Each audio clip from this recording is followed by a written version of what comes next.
The Vrak's scout ship had been monitoring Earth for 72 hours. When they made their fatal mistake, Commander Zelther observed the small human settlement through the vessel's scanners, dismissing the primitive structures as insignificant. These creatures had barely mastered fusion energy. They posed no threat. Erin was playing in her backyard when the beam struck her. The 12-year-old girl had been laughing, chasing butterflies through the garden her mother had planted last spring. Stanley, her older brother, was inside making sandwiches when he heard the sound a crack like thunder, but sharper, more focused. He dropped the knife and ran. By the time Stanley reached the back door, Erin was gone. Not missing, gone. A circular patch of scorched earth marked where she'd been standing. Still smoking, the grass turned to ash. Her shoes remained, small and empty. Stanley fell to his knees, his mind struggling to process what his eyes were seeing. Then he noticed the cat Dotmer. Whiskers sat at the edge of the burn mark, his orange tabby fur standing on end. The cat's green eyes were fixed on something in the sky, something Stanley couldn't see. The animal's body was rigid, trembling with an intensity Stanley had never witnessed. A low growl emanated from the cat's throat, primal and full of rage. "What did you see, boy?" Stanley whispered, following the cat's gaze upward. The Vrak's ship remained cloaked, invisible to human eyes, but Mr. Whiskers could see it. Humans had never discovered that their domesticated felines perceived wavelengths far beyond human capability. The cat could see the shimmer of the Vrak's vessel hanging to 100 meters above the neighborhood, could see the weapon ports still glowing with residual heat.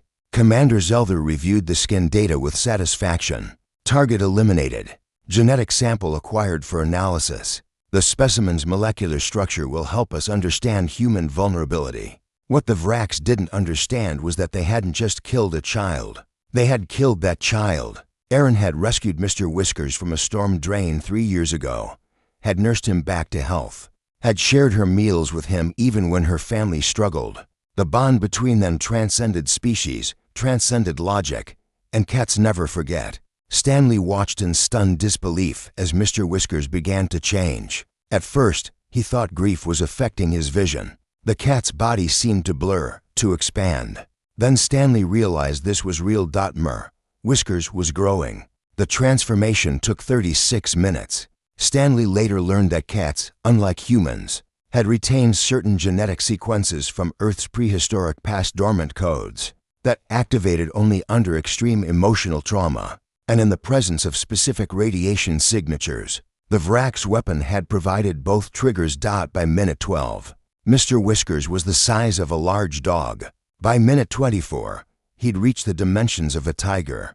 By minute 36, he was something else entirely, a creature of muscle and fury standing 3 meters tall at the shoulder, his claws like curved swords, his eyes burning with intelligence and purpose. Stanley pressed himself against the house as the massive feline leaped skyward. The jump should have been impossible. It defied every law of physics Stanley had learned in school. But somehow, Mr. Whiskers reached the cloaked ship. Commander Zelther's console erupted with alarms. "Hull breach. Section 7. What?" The Vraks never finished the sentence. Mr. Whiskers tore through the ship's outer plating like it was paper. The cloak failed, revealing the craft to everyone below. Stanley watched as the enormous cat moved through the vessel with terrifying efficiency. The Vraks were a warrior species, conquerors of 12 star systems. Their exoskeletons could deflect plasma rounds. Their reflexes were triple human speed.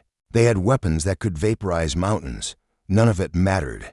Mr. Whiskers moved like liquid death through the corridors. His claws cut through Vrak's armor effortlessly. His jaws crushed their reinforced helmets. When they tried to shoot him, he was already gone, striking from impossible angles, using every shadow and corner with the instincts of a predator, whose ancestors had survived millions of years of evolution. Commander Zelther tried to initiate the ship's self-destruct sequence, but Mr. Whiskers severed the command console with one swipe. The Vrak's commander grabbed a plasma rifle, backed into the corner of the bridge, and fired a full burst directly at the approaching feline. The blast should have reduced any organic creature to atoms. Mr. Whiskers walked through it, his fur smoking slightly, his eyes never leaving Zelther's face. In that moment, The alien understood something profound about Earth's creatures.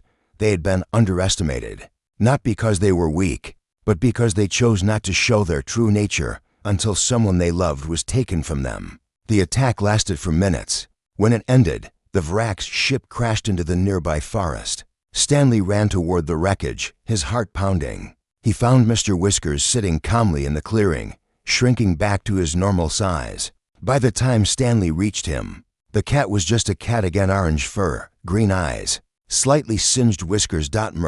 Whiskers walked over to Aaron's shoes, still sitting in the scorched grass, and lay down beside them. He began to purr softly, a sound of mourning that Stanley felt in his bones. The authorities arrived within hours: military, scientists, government officials. They quarantined the area, studied the wreckage, collected samples. They found 17 dead Vraks inside the ship and concluded that Earth had been surveyed by a hostile species that had made a catastrophic error in judgment.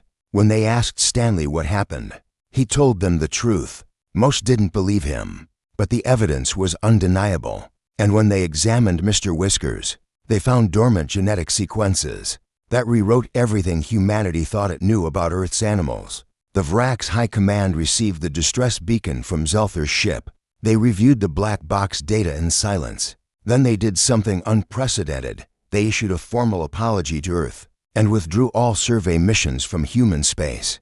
They added Earth to their forbidden zones list with a simple notation: indigenous defense systems more advanced than expected. Approach not recommended.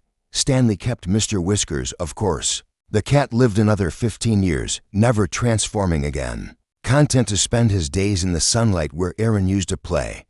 But sometimes, on quiet nights, Stanley would see the cat staring at the stars, and he knew Mr. Whiskers was remembering the girl who saved him, remembering the vengeance he'd taken in her name, remembering that love, whether human or feline, was the most powerful force in the universe, and anyone who threatened it did so at their own peril.